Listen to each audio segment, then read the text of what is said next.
Good morning, students. Yesterday, we have learned about the physical changes.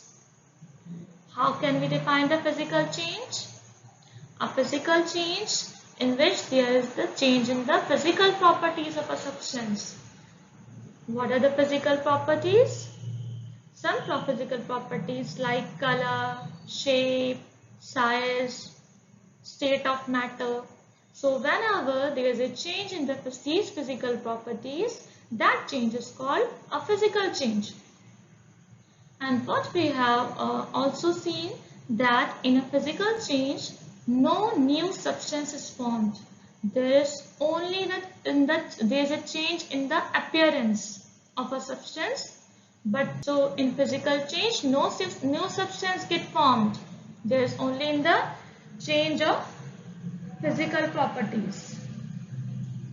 So now, and also seen some examples of physical changes like melting, boiling, cutting, chopping. So all these are examples of physical change. I hope that you also have done your homework. You have to submit your homework on WhatsApp. Now we will move to the new topic, that is chemical change. Today we will learn about the properties of a chemical change, how we can put a certain change into a chemical change. How can we assign a change which occurs in our surrounding as chemical? So the most common example of chemical change is rusting of iron, and we can easily see this by putting some iron articles left open in the ground, and after 1 or 2 months, if that articles being left as such in the ground, after 1 or 2 months we will see that that iron article has changed.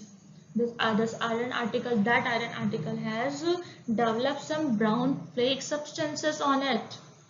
The brown is the silvery white color of iron. The silver violet color of iron, shiny color of iron has changed to reddish brown flakes.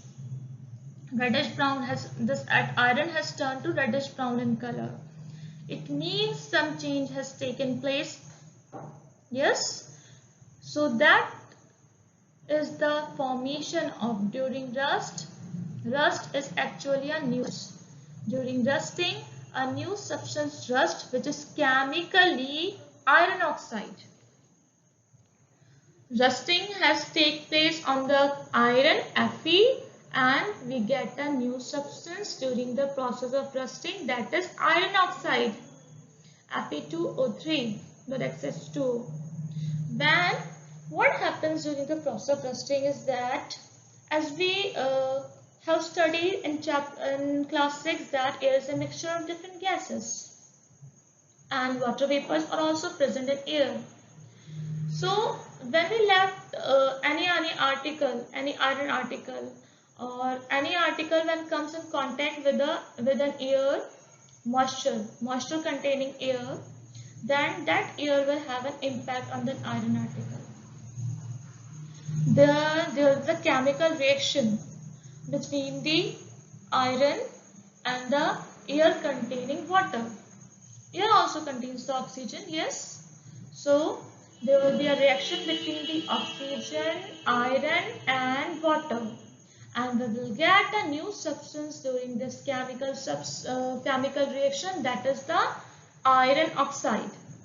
So what we have seen in case of rusting, we have got a new substance, that is iron oxide. Now you have to note it down, the iron articles which has undergone rusting from your home. Now we will perform the activity 6.6.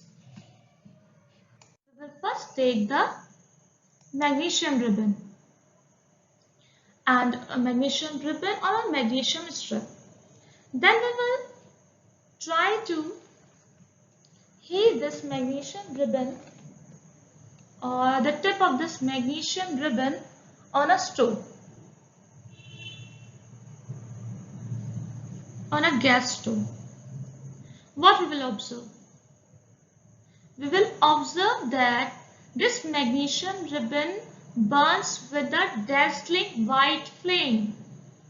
This magnesium ribbon burns with a dazzling white colored flame. And when we burn this magnesium strip completely, we will hold the magnesium strip with the help of tongs. So when we burn this magnesium strip completely, then what we will finally get? We will finally get the ash of magnesium, powdery ash. We will finally get the powdery ash, and this powdery ash is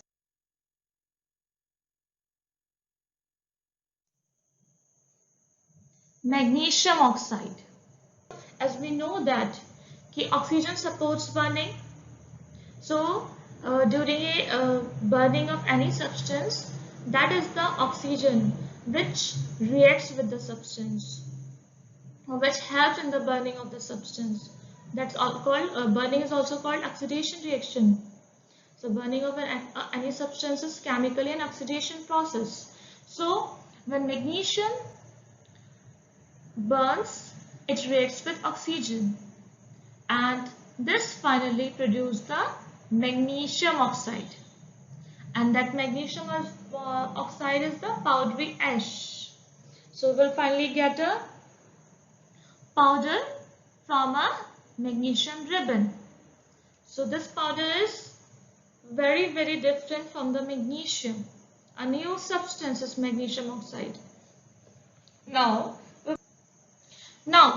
what we will do that we will take this magnesium oxide and dissolve in small amount of water, and we will make a mixture of magnesium oxide and water. So, and we will perform a test for this, whether this solution we will get of magnesium oxide and water, that is called magnesium hydroxide. When we mix the magnesium oxide plus water, then we will get the magnesium hydroxide.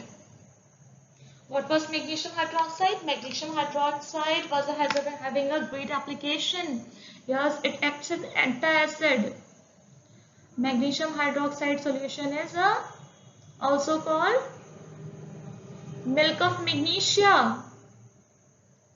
So, and we know this, and we can also conclude by performing this activity that this magnesium hydroxide is basic in nature. It will turn the red litmus to blue in color. Now we will see the demonstration of activity 6.7. Let us see an example of a single displacement reaction. For this we need copper sulfate, iron nails, water. Dissolve 2 spoons of copper sulfate in some water.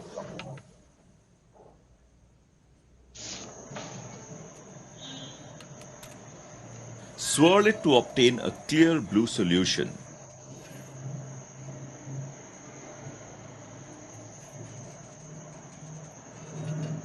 Now place 2 bright soft iron nails into the solution and observe.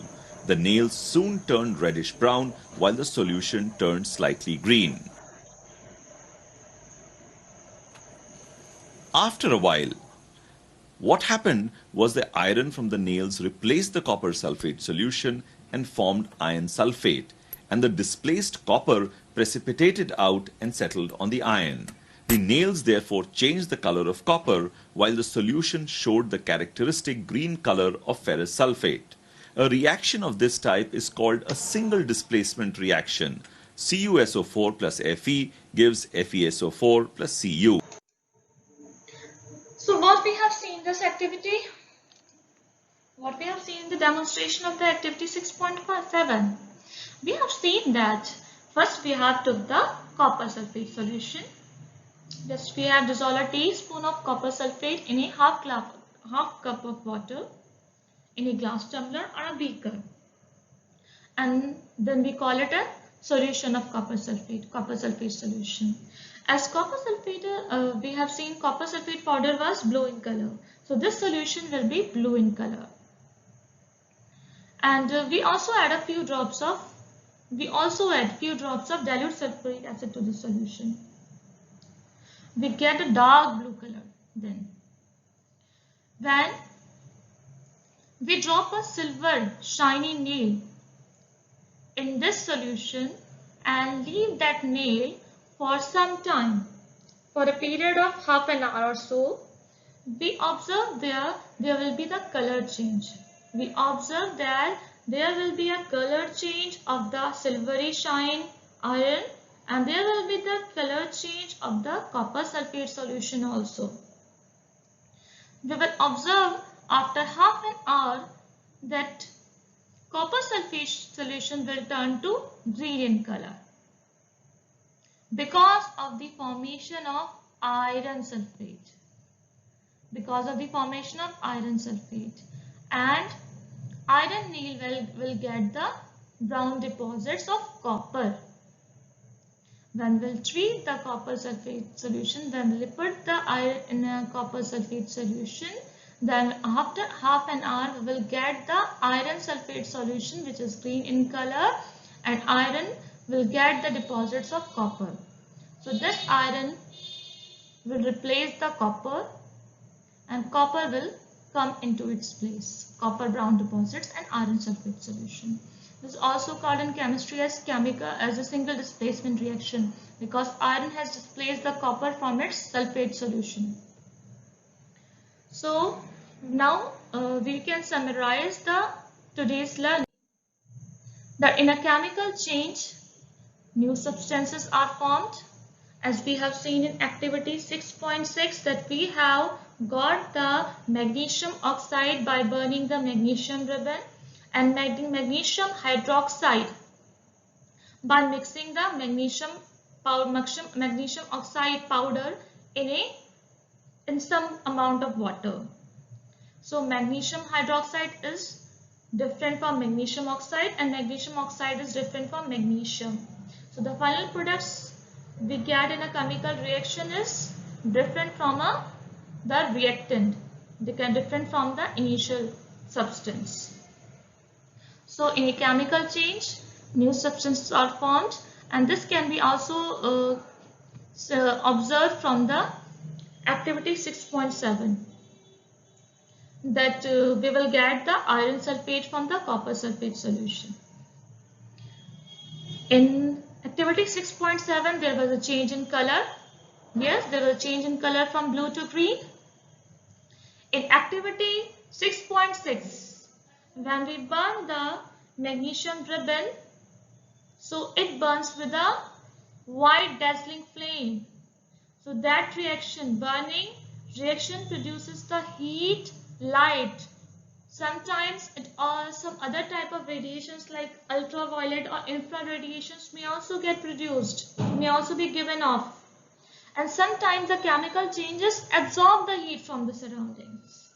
Okay, but in today's activity we have seen only that in a chemical change the heat and light has been produced. So that's all.